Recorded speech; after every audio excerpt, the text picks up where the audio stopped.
อยกุ้งบักใหญ่นี่เนาะ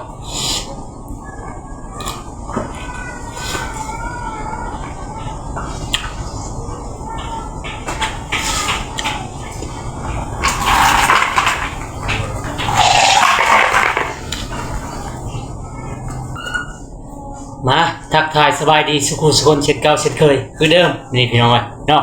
นี่ก้อยกุ้งมื้อนี้เดี๋ยวเฮาสิให้มาเบิ่งวิธีก้อยกุ้งเลยพี่น้องเนาะมาเบิ่งนำกันนี่กุ้งสดๆเลยพี่น้องเนาะนี่แล้วเฮาสิมานั้นแนะนำนี่ก็คือผักกาดเนาะอันนี้ก็คือหอมลาวเนาะนี่ผักครบเลยพี่น้องเด้อนี่กับแกงเนาะที่ว่ามีหลาย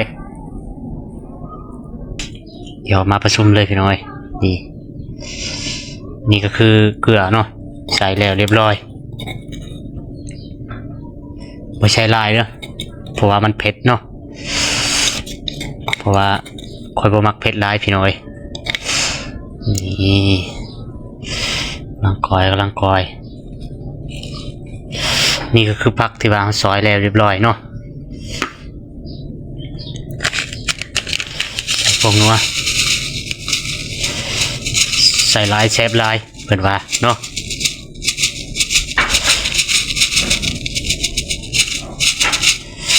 ชวนค่อยจะใส่ลายด้วยพี่น้องเด้อเนาะเพราะว่ายานมันเค็ม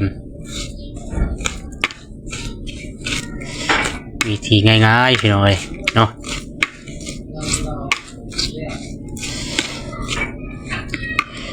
แล้วก็บีบใส่มะนาวเลยนี่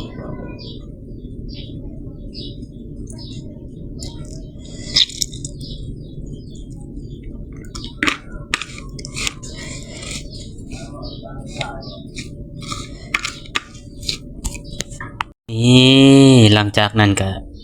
เอาข้าวคั่วลงไปพี่น้องนี่เนาะนี่เอาข้าวคั่วนี่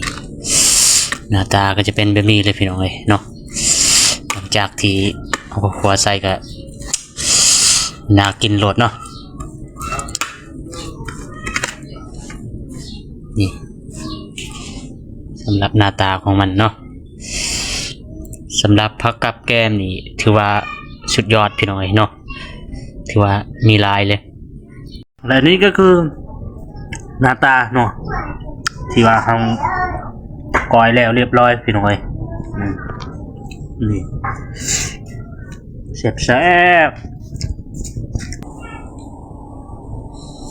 มาจวดน้ำกันแบบนี้พี่น้องเนาะ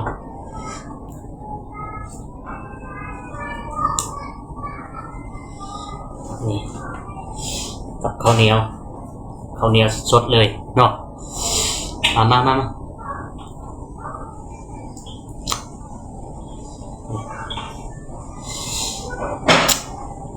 ก้อยกุ้งบักใหญ่นี่เนาะ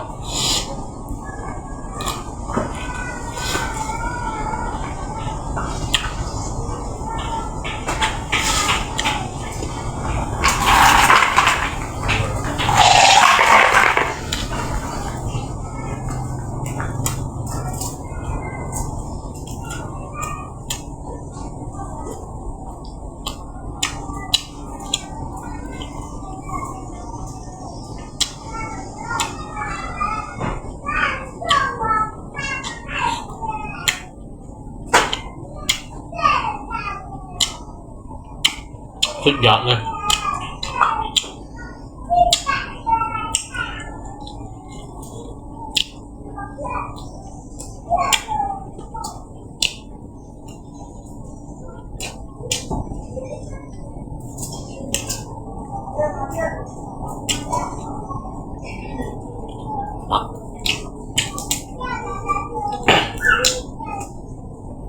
ผัก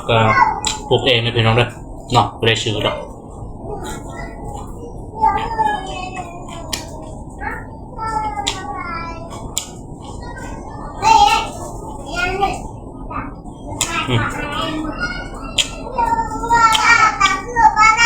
ผักปลูกเองเนาะ